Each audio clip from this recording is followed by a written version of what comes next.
In 2010, my life was nothing remarkable. I was a software developer at a small tech company, stuck in the monotony of debugging code and fixing glitches. I wasn't unhappy, but I wasn't fulfilled either. My days blurred together: work, home, sleep, repeat. The only spark of excitement came from exploring niche corners of the internet, where tech enthusiasts gathered to discuss concepts that felt more like science fiction than reality. That's where I stumbled upon Bitcoin. I remember the exact post that caught my attention. It was on a small forum, tucked away from the mainstream tech chatter. A user had written a detailed post about a new kind of currency, digital, decentralized, and governed by cryptographic principles rather than governments or banks. They called it Bitcoin, and they claimed it could revolutionize money as we knew it. At first, I thought it was a joke. A currency backed by nothing but algorithms? No central authority? It sounded like a hacker's fever dream. But the more I read, the more intrigued I became. The underlying technology, blockchain, was what truly hooked me. A decentralized ledger that anyone could access but no one could control? That had potential beyond money. It could redefine trust in an increasingly digital world. I spent nights poring over the Bitcoin white paper, trying to grasp the cryptographic principles behind it. It wasn't easy. The concepts were dense, the math intimidating. But there was something thrilling about it, a sense that I was glimpsing the future before the world even knew it existed. I decided to test it out. Mining was still feasible on regular computers back then, so I set up my rig. My old desktop, which had been gathering dust, roared back to life. The mining software was clunky, the process tedious, but when I saw my first fraction of a Bitcoin appear in my wallet, it felt like discovering buried treasure. It wasn't worth much, just a few cents, but it felt like magic. I was creating digital money out of thin air. Despite my excitement, I didn't tell anyone at first. It felt too absurd to explain. Imagine trying to convince someone that digital numbers stored on your computer could one day be worth anything. Even in the tech circles I frequented, the idea was met with skepticism. Bitcoin was dismissed as a passing fad, a geeky experiment that would fade into obscurity. But I couldn't let it go. I started converting small amounts of my savings into Bitcoin. Not much, just $100 here and there, but enough to make me feel invested. Back then, one Bitcoin was worth less than $1, so even a small investment felt like a significant stake. I wasn't thinking about profits, I was captivated by the idea itself. What if this really was the future? As my interest grew, so did my conviction. I began spreading the word, urging friends and colleagues to look into Bitcoin. The reactions ranged from polite amusement to outright ridicule. Digital monopoly money, one friend called it. Another laughed and said, "You're better off buying lottery tickets." I tried to explain the principles of blockchain, the potential for decentralization, the freedom from traditional financial systems. But most people just saw a guy obsessed with a glorified video game currency. At times, their skepticism got to me. Was I wasting my time? Was this just another overhyped tech trend doomed to fizzle out? But then I'd return to the forums, where a small but passionate community kept the flame alive. We discussed the technology, debated its implications, and shared tips on mining and trading. It felt like being part of a secret club, united by a shared vision of what could be. That vision wasn't without its hurdles. Early Bitcoin infrastructure was rudimentary at best. Wallets were cumbersome, exchanges unreliable. I lost count of how many times I cursed at my computer, trying to recover a lost transaction or fix a corrupted wallet file. Every step felt like an uphill battle, but that only deepened my commitment. If something this rough around the edges could spark such excitement, imagine what it could become with time. One night, I decided to make my first real-world purchase with Bitcoin. A website was selling pizzas in exchange for BTC. It felt surreal to use this intangible digital currency to buy something as tangible as food. The process was clunky and time-consuming, but when the pizza arrived, it felt like a victory, proof that Bitcoin wasn't just theoretical. Little did I know that pizza would become infamous. Years later, when Bitcoin's value skyrocketed, those few coins I spent would have been worth millions. But at the time, it felt like validation. Bitcoin worked. It was real. As my Bitcoin stash grew, so did my obsession.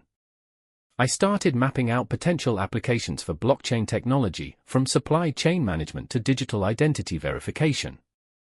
I wasn't just dreaming about Bitcoin's value, I was imagining a world where its underlying technology transformed industries.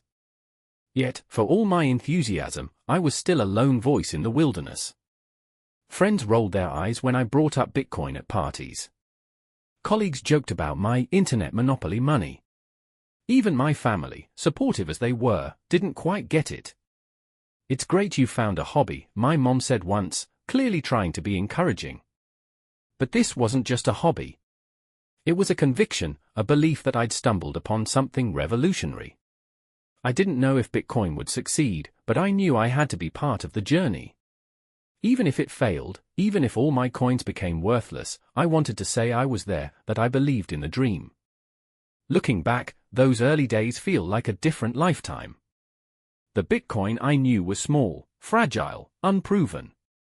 It was an underdog, dismissed by most, misunderstood by nearly everyone.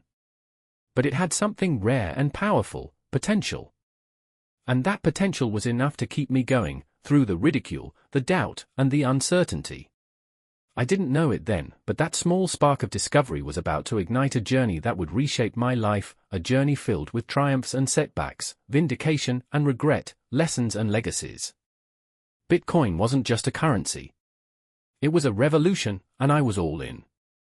By the time I truly understood Bitcoin, I was already hooked. The more I mined, the more fascinated I became with its potential. It wasn't just the currency, it was the principle. A decentralized system that anyone could join, controlled by code instead of fallible humans? It was the most revolutionary idea I had ever encountered. I felt like I had stumbled upon the future. But enthusiasm can be a lonely place when no one else shares it. My obsession with Bitcoin started to spill over into my daily conversations. I couldn't help myself. I felt like I was holding onto a secret that the world desperately needed to hear. I'd talk about it with co-workers over lunch, with friends over beers, even with strangers at tech meetups. The reactions were mostly skeptical. "Sounds like a Ponzi scheme," someone scoffed. "How can something with no government backing be real money?" another asked, shaking their head. Even when I explained blockchain, how it worked, why it was secure, the potential applications beyond Bitcoin, I was met with blank stares or polite dismissals. The prevailing sentiment was clear: I was chasing a pipe dream. My girlfriend at the time, let's call her Rachel, tried to be supportive. "I love that you're passionate about this," she'd say. But I could see the worry in her eyes when I spent hours on forums, tinkering with mining rigs, or transferring more of my savings into Bitcoin. "Just make sure you don't lose everything," she'd add gently. What she didn't understand, what no one seemed to understand, was that this wasn't just about money. Sure, I believed Bitcoin would one day be valuable. But more importantly, I believed it could change the world. Imagine a world where you didn't need banks to send money, where governments couldn't inflate away your savings, where trust was built into the system itself. To me, that wasn't just revolutionary, it was inevitable. So, I kept talking. I kept sharing. I wrote blog posts, joined online debates, even started hosting small meetups for anyone curious about Bitcoin. At first, turnout was underwhelming. My first meetup had exactly 3 attendees: myself, a software engineer who'd come out of curiosity, and a college kid who thought he'd signed up for a coding workshop. Still, I didn't give up. Every time someone dismissed Bitcoin as a fad, I saw it as a challenge. I refined my arguments, crafted better explanations, tried to meet people where they were. Slowly, ever so slowly, a few people started listening. There was one moment that stands out. It was a random Tuesday evening, and I was presenting at a local tech event. The topic was supposed to be on emerging technologies, but I had hijacked my own presentation to focus on Bitcoin. Halfway through, someone in the audience raised their hand. "So you're saying this could replace banks?" he asked. His tone was skeptical, but there was a flicker of interest in his eyes. "Not tomorrow," I replied. "But maybe someday. Imagine a world where you don't need a middleman to send money to anyone, anywhere. A world where you're in control of your own finances, not some institution." He nodded slowly. For the first time, I felt like I'd gotten through to someone. It was a small victory, but it kept me going. Of course, there were plenty of setbacks. Bitcoin's price was volatile even in those early days, and every crash brought a fresh wave of "I told you so" from skeptics. There were times when even I questioned my faith. Was I really onto something, or was I just fooling myself? Then there were the technical hurdles. Mining was becoming harder as more people joined the network. My old rig couldn't keep up, so I started looking into buying specialized hardware, ASIC miners, they were called. But they were expensive, and the more I spent, the more worried Rachel became. "Are you sure this is worth it?" she asked one night, watching me compare specs online. "It will be," I replied. I didn't know if I believed it, but I had to try. Looking back, I'm amazed at how naive I was. I thought I could convince the world to see what I saw, to believe what I believed. I didn't realize how hard it is to change minds, especially when the thing you're advocating for seems, to most people, like science fiction. But those early efforts weren't wasted. They taught me how to communicate, how to persevere, how to hold on to conviction even when the world doubts you. They also laid the groundwork for something I couldn't yet see, the community that would eventually form around Bitcoin, the believers who would carry it forward. At the time, though, all I knew was that I couldn't give up. Even when no one listened, even when people laughed, even when I felt like the only person in the world who believed in this crazy idea, I kept going. Because deep down, I knew I was onto something. And some truths are worth fighting for, even if you're fighting alone. Bitcoin's potential was undeniable to me, but it wasn't immune to the volatility of being something new and misunderstood. By 2013, my small but growing stash of Bitcoin had started to show signs of significant value. I remember staring at the price charts on my computer, watching the numbers climb with a mixture of disbelief and vindication. Bitcoin hit $200, then $1,000, and for the first time, I started to think, maybe this isn't just a theoretical experiment. Maybe this could actually change my life. But the crypto market, much like life itself, has a way of humbling you just when you think you've got it all figured out. The crash came hard and fast. One day, Bitcoin was soaring to unimaginable highs, the next, it was plummeting. Within weeks, it had lost over half its value. Panic set in across the small but passionate community of early adopters. Forums lit up with posts titled "Is this the end?" and Bitcoin was a bubble after all. I'd like to say I stayed calm, that I had unwavering faith in Bitcoin's long-term potential. But the truth is, I was terrified. I'd poured so much of my savings into this untested technology, ignored the advice of nearly everyone I knew, and now it looked like I might lose it all. For days, I avoided checking the price, as if not looking would somehow stop the bleeding. But every time I caved and refreshed the chart, the numbers were worse. My confidence, once so steadfast, began to waver. To make matters worse, the people around me were quick to remind me of my perceived folly. Friends who'd mocked my Bitcoin obsession from the beginning were suddenly eager to share their opinions. "See? This is what happens when you gamble," one said. "I hope you didn't put too much into that scam," another added with a smug grin. Even Rachel, who had always been supportive, couldn't hide her worry. "Maybe it's time to cut your losses," she suggested one night. Cut my losses. The phrase haunted me. Should I sell? Should I admit that I'd been wrong, that I'd let my enthusiasm cloud my judgment? The thought of walking away was tempting, but something deep inside me resisted. I kept thinking about the fundamentals, the blockchain, the decentralization, the vision of a financial system free from intermediaries.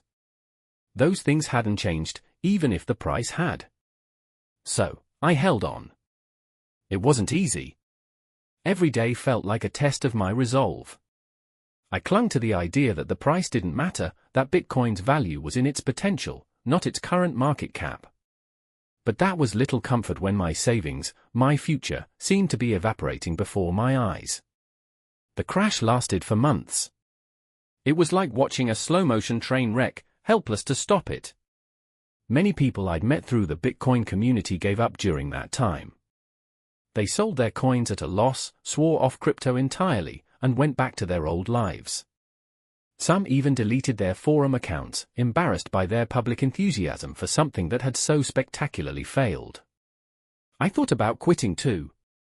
More than once, I came close to clicking the sell button on my wallet. But each time, I hesitated. I told myself that if I gave up now, I'd never forgive myself. Bitcoin might recover, or it might fail entirely, but I needed to see it through to the end. I'd made a choice, and I was determined to stick with it, even if it meant watching my investment disappear. Looking back, I realized that those months were a turning point for me. They forced me to confront my fears, to decide what I really believed in. Bitcoin wasn't just a financial experiment anymore, it had become a test of character. Did I have the courage to stand by my convictions, even when the world said I was wrong? Did I have the resilience to endure failure, the patience to wait for success? Eventually, the bleeding stopped. Bitcoin's price stabilized, then slowly began to climb again. It didn't return to its previous highs overnight, but the worst seemed to be over.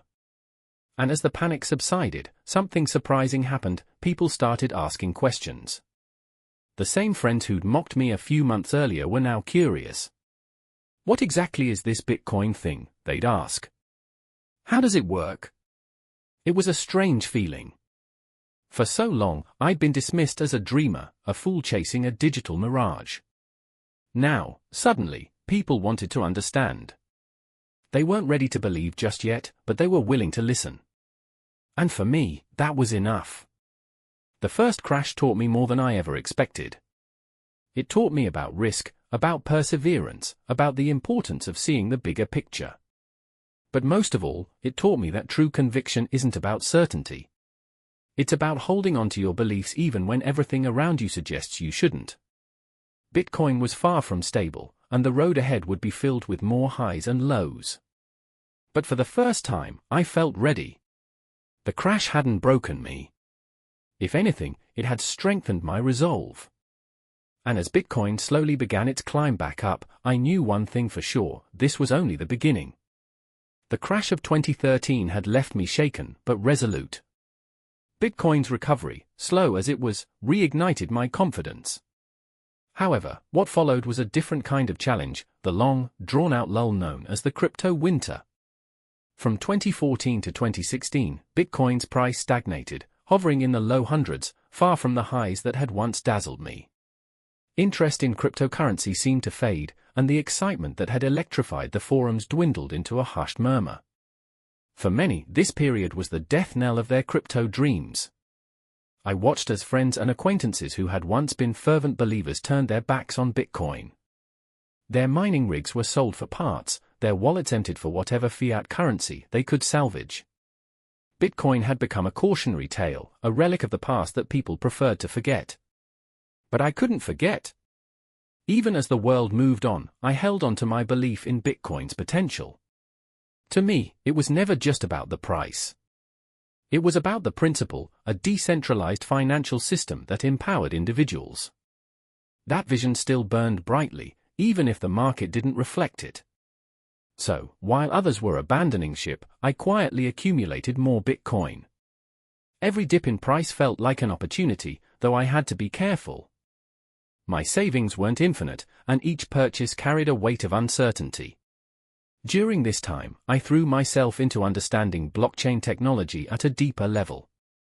I devoured white papers, joined developer chats, and even tinkered with some rudimentary smart contract platforms.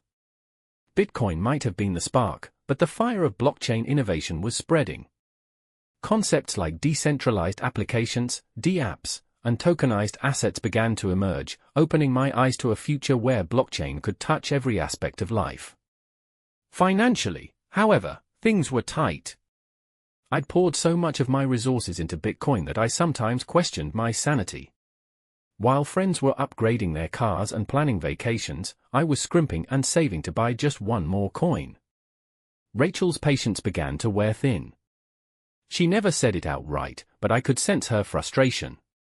"Are we ever going to have a normal life?" she asked once, and I didn't have a good answer. It wasn't just Rachel.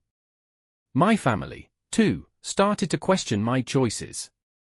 At every holiday gathering, there was the inevitable awkward moment when someone would ask, "So, how's that Bitcoin thing going?"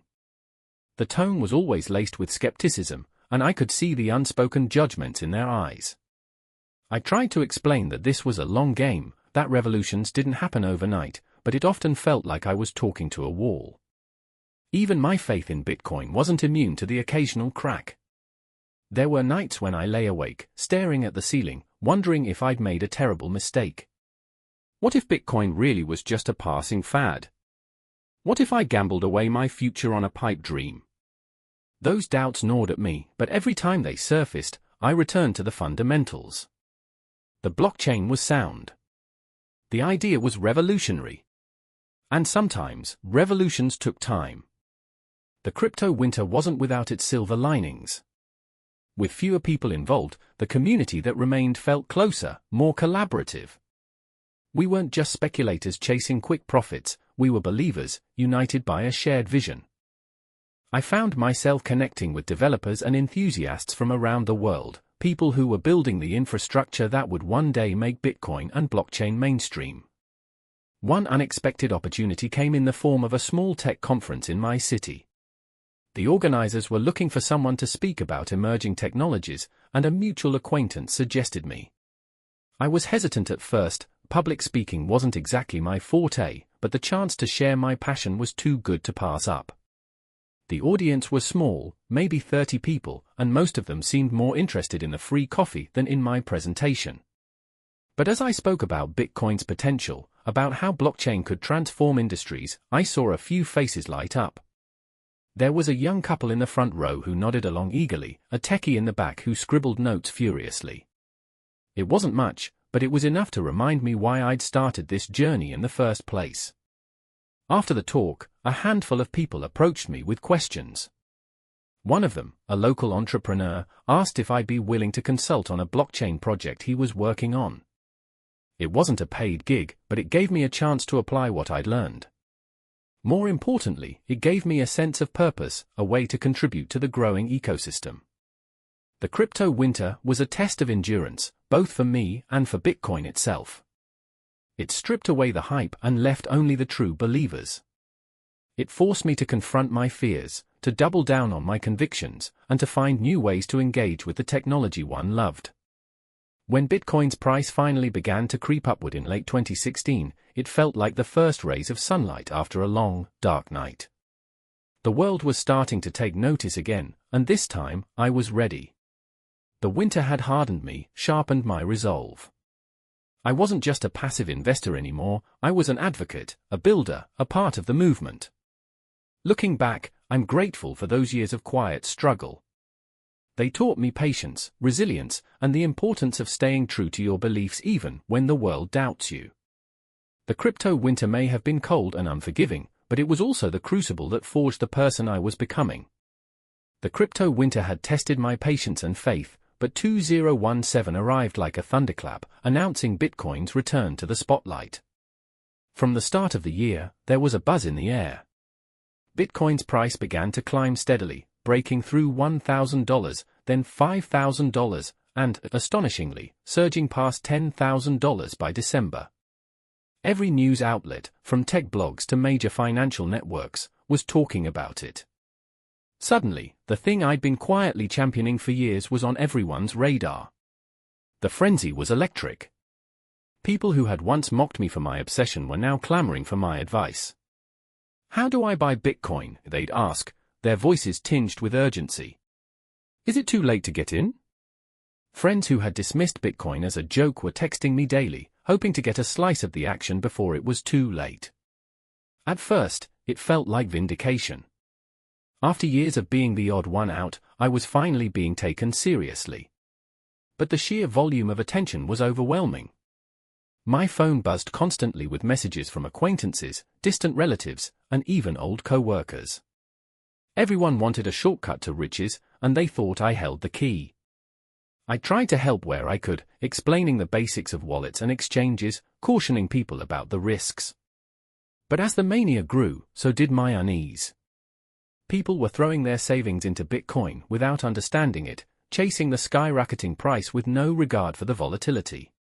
I'd spent years learning about the technology and its potential, yet now it felt like those lessons were being ignored in favor of a get-rich-quick mentality. By mid-December, Bitcoin hit its all-time high of nearly $20,000. It was exhilarating to see the number, but it also felt unsustainable. I'd been around long enough to know how quickly the market could turn. And sure enough, just as suddenly as it had risen, Bitcoin's price began to fall. The crash was brutal, wiping out fortunes and leaving many new investors in despair. Once again, the skeptics emerged, declaring Bitcoin dead. But this time, I wasn't shaken. I'd been through this before. The crash of 2017 was different for me because I understood the cycles.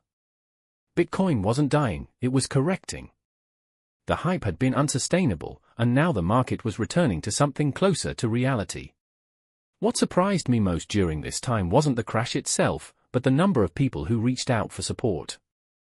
Some had lost money and were looking for reassurance. Others wanted to understand why it had happened and what it meant for the future. I found myself stepping into a new role, not just as an advocate for Bitcoin, but as a kind of guide. I started hosting small meetups again, this time focused on education. We talked about blockchain technology, long-term investing strategies, and the importance of understanding what you're buying. It felt good to share what I'd learned, to help others avoid the mistakes I'd seen so many make. The explosion of 2017 was a turning point, not just for Bitcoin, but for me personally. It showed me the power of the movement I'd been part of, but also the responsibility that came with it. Bitcoin wasn't just an investment, it was a paradigm shift. And as more people joined the fold, I realized that my role wasn't just to hold onto my coins, but to help others understand the revolution we were a part of. The thrill of 2017's meteoric rise was short-lived. By early 2018, Bitcoin's value began a sharp and relentless decline. The euphoria that had gripped the world gave way to despair as the price tumbled from its $20,000 peak to less than $7,000 within months. Headlines screamed about the Bitcoin bubble bursting, and the skeptics, who had been oddly quiet during the rally, returned with a vengeance. For me, the crash wasn't unexpected. I'd lived through Bitcoin cycles before, and I knew this was part of the process. But for the wave of new investors who had poured in during the frenzy, the crash was catastrophic. My phone, once buzzing with hopeful questions, now pinged with messages from panicked friends and acquaintances. Should I sell? They asked. Is Bitcoin dead? I tried to calm their nerves, explaining that volatility was the price of admission for participating in something as groundbreaking as Bitcoin. But my words often fell on deaf ears. Many had invested more than they could afford to lose, driven by greed rather than understanding. Their anger and fear were palpable, and some directed it at me. You said this was the future, one friend accused. I trusted you, and now I'm losing everything. The guilt weighed heavily on me. While I'd never encouraged anyone to invest recklessly, I'd been vocal about Bitcoin's potential, and some had taken my enthusiasm as a guarantee of success. Their losses felt like my responsibility, even though I knew deep down that the decisions were theirs to make. The crash also brought a wave of cynicism from the broader public. Bitcoin was labeled a failure, a scam, a tool for criminals. Mainstream media outlets were relentless in their criticism, painting a picture of Bitcoin as a fool's gamble. It was frustrating to watch something I believed in so deeply be dismissed and vilified. Yet, amid the chaos, I found clarity. The crash forced me to confront the harsh realities of this movement. Bitcoin wasn't going to succeed because of hype or blind faith. It needed education, infrastructure, and a community committed to its long-term potential. I channeled my energy into those areas. The meetups I'd started in 2017 evolved into workshops. I began teaching people not just about Bitcoin, but about financial literacy and the risks of speculative investing. I shared my own mistakes and lessons, hoping to prepare others for the rollercoaster ride that was crypto. At the same time, I doubled down on my own learning. I explored advancements in blockchain technology, delved into emerging projects like Ethereum and decentralized finance, and started experimenting with building small applications on the blockchain. Bitcoin was the foundation, but the ecosystem was expanding rapidly, and I wanted to be part of it. Despite the negativity surrounding crypto, a core group of believers remained. Developers continued to build, new use cases emerged, and institutional interest, quiet during the crash, began to grow. For those of us who stayed, the crash wasn't the end. It was a sobering reminder of the work still ahead. By the end of 2018, the frenzy of the previous year felt like a distant memory. Bitcoin's price hovered around $3,000, a shadow of its former glory. But I wasn't discouraged. The crash had stripped away the speculators and left behind those who truly believed in the technology. It was a chance to rebuild, stronger and more resilient. The crash and its aftermath taught me invaluable lessons about leadership and responsibility. I'd entered the world of crypto as a dreamer, captivated by its potential. Now, I was learning what it meant to be a builder, someone who could help turn that potential into reality. And as 2018 gave way to 2019, I felt a quiet optimism. The road ahead was still uncertain, but I was ready to walk it, one step at a time. As the crypto world reeled from the aftermath of the 2018 crash, I found myself at a crossroads. For years, I'd been an advocate and an investor, but the chaos of the market and the responsibility I felt toward others pushed me toward a new role, that of a teacher. If Bitcoin and blockchain were going to succeed, they needed more than investors, they needed understanding. My workshops became my main focus. They started small, just a handful of people in community centers and coffee shops, but they grew steadily. I designed them to be practical and accessible. We covered everything from the basics of blockchain to setting up secure wallets and the importance of not investing more than you could afford to lose. At first, most attendees were there out of curiosity. Some had heard about Bitcoin during the 2017 frenzy and wanted to know what they'd missed. Others were tech enthusiasts intrigued by the underlying technology. A few were skeptics, looking to poke holes in the concept. I welcomed them all. The more questions they asked, the sharper my own understanding became. As word spread, I began attracting a more diverse audience. Entrepreneurs, developers, students, even retirees came to my sessions. One memorable attendee was a high school teacher who wanted to learn about blockchain to inspire her students. She told me she saw parallels between the early days of the internet and the rise of blockchain, and she didn't want her students to miss out on this transformative technology. Her passion was infectious and reminded me why I'd fallen in love with this space to begin with. Meanwhile, my own learning didn't stop. The crypto ecosystem was evolving rapidly. Decentralized finance, DeFi, was emerging, promising to disrupt traditional banking. Projects like Ethereum were demonstrating the potential of smart contracts, enabling entirely new business models.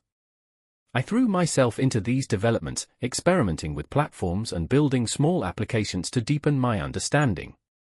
One of the most rewarding aspects of teaching was watching people's light bulb moments. I'd explain a complex concept, like how consensus mechanisms work or the significance of decentralized governance, and I'd see the realization dawn on their faces.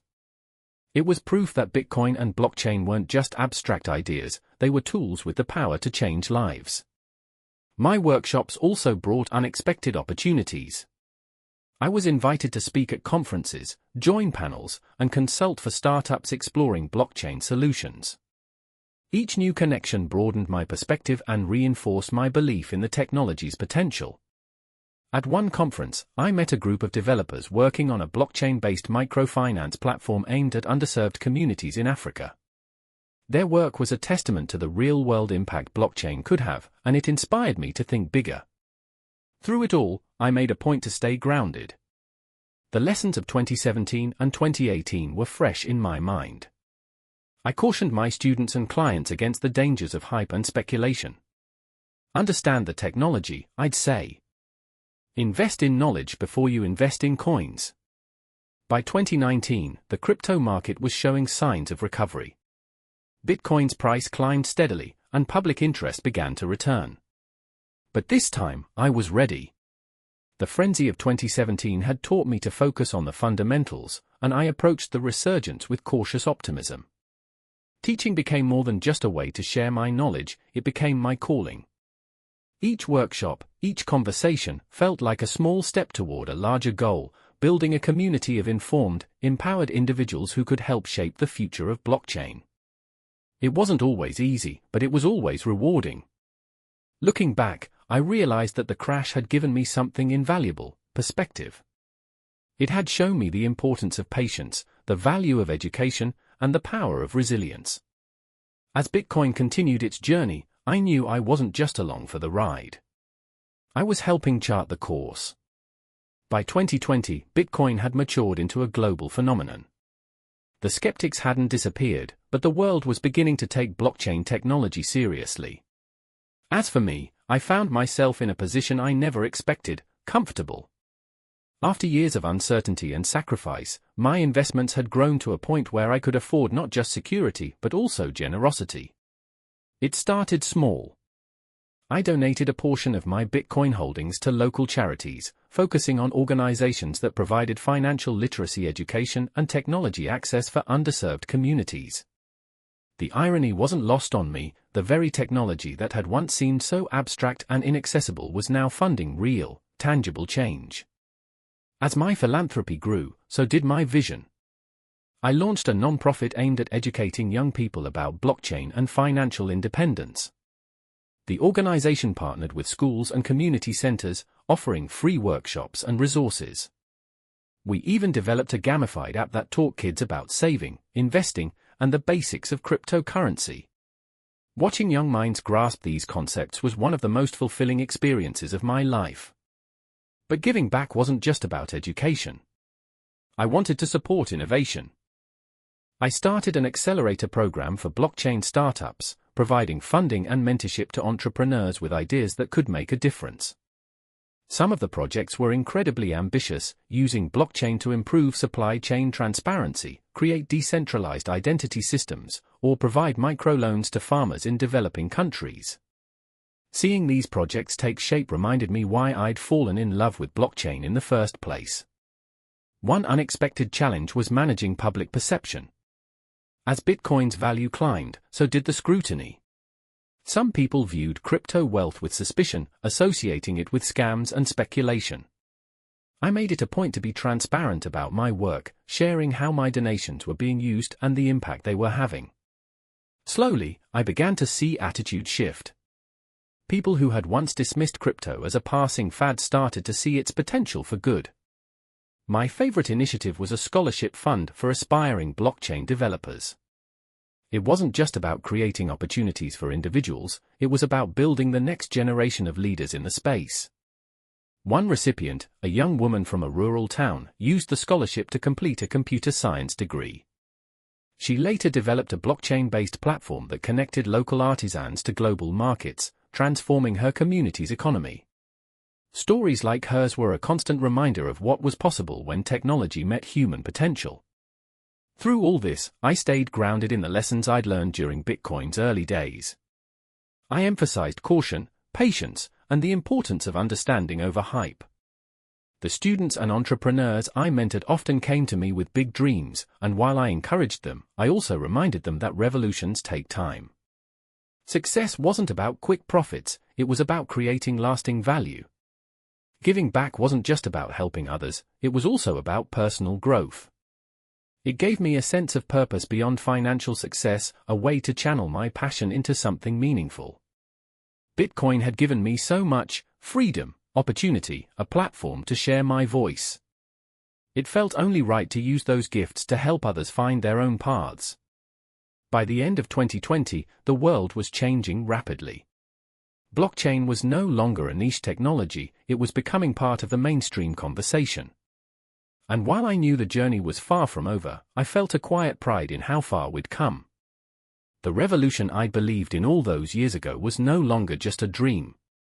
It was happening, and I was honored to be a part of it. The ripple effect of education and mentorship was more powerful than I could have imagined.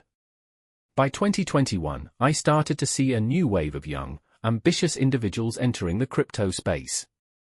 These were people who didn't just see Bitcoin as an investment but as a tool for empowerment, innovation, and social change. Many of them had attended my workshops, received scholarships from my foundation, or participated in the accelerator program.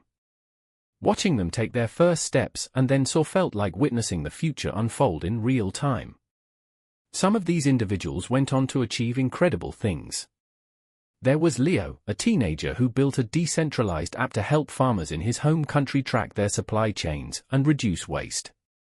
Then there was Priya, who used blockchain to create a micro-lending platform for women entrepreneurs in rural areas.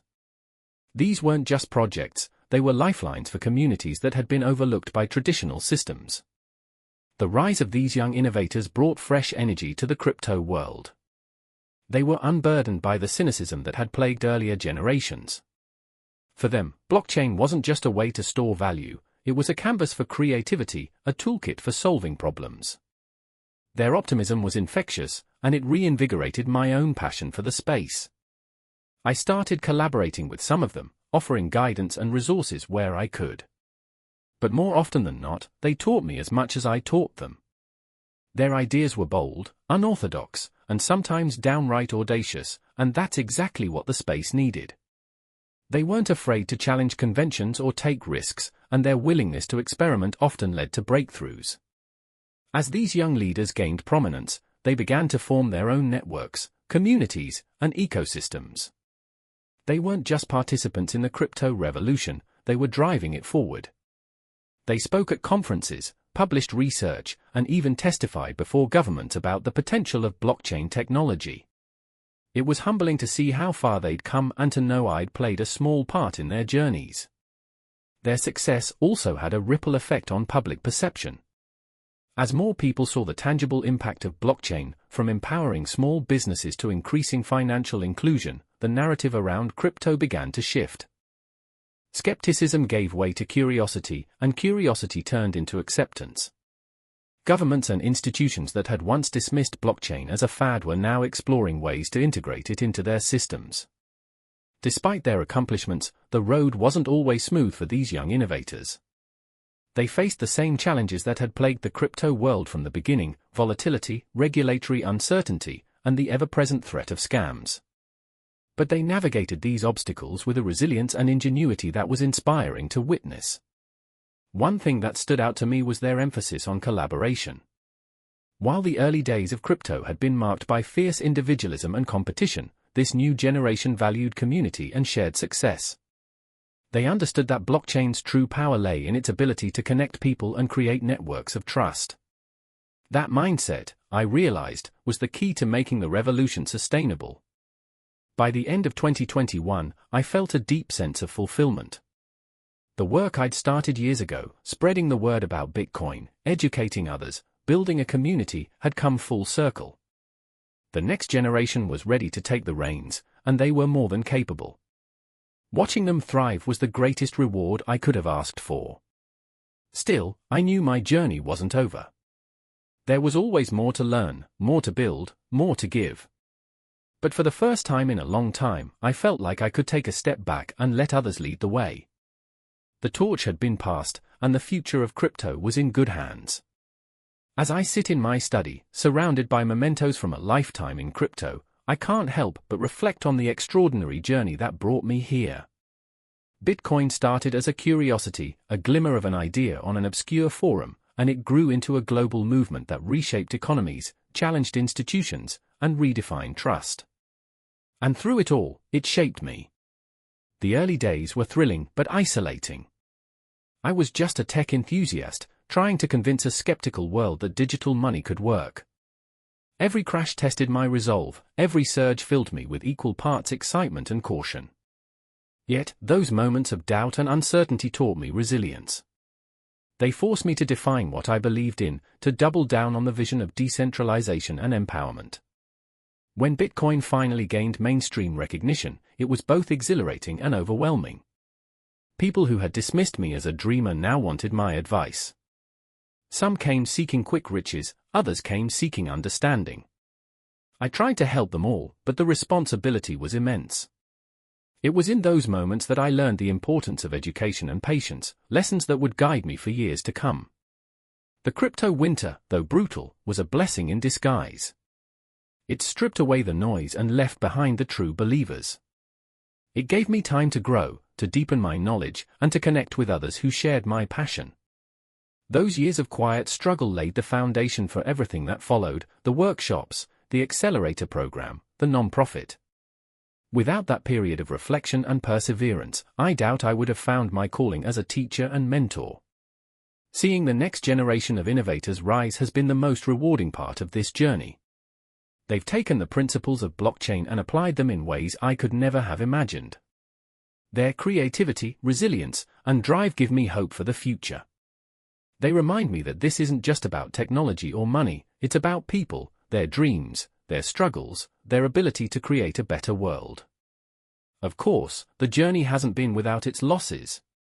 I think back to the friends who gave up along the way, the projects that failed, the skeptics who refused to see the potential.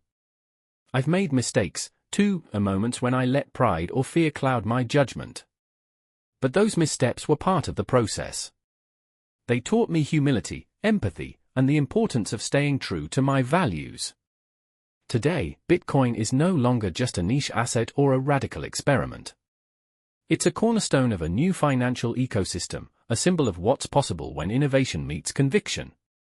Blockchain technology has expanded beyond anything I could have predicted, touching industries from healthcare to supply chains, from art to governance. And yet, I know we're still at the beginning. The potential of this technology is vast, and its story is far from finished. As for me, I've found peace in the role I've carved out. I'm no longer chasing the next big thing or trying to prove myself. Instead, I'm focused on giving back, on helping others navigate the path I once walked. Whether it's through a workshop, a mentorship session, or a simple conversation, I'm committed to sharing what I've learned. The journey of Bitcoin has been one of triumphs and trials, of skepticism and vindication, of risk and reward. But above all, it has been a journey of growth, for the technology, for the world, and for me. And as I look to the future, I'm filled with gratitude. Gratitude for the opportunities I've had, for the people I've met, and for the chance to be part of something bigger than myself. The revolution isn't over. In many ways, it's just beginning. And while I may no longer be on the front lines, I'll always be watching, cheering, and supporting from the sidelines. Because once you've seen the potential of a better world, you can't help but believe in it.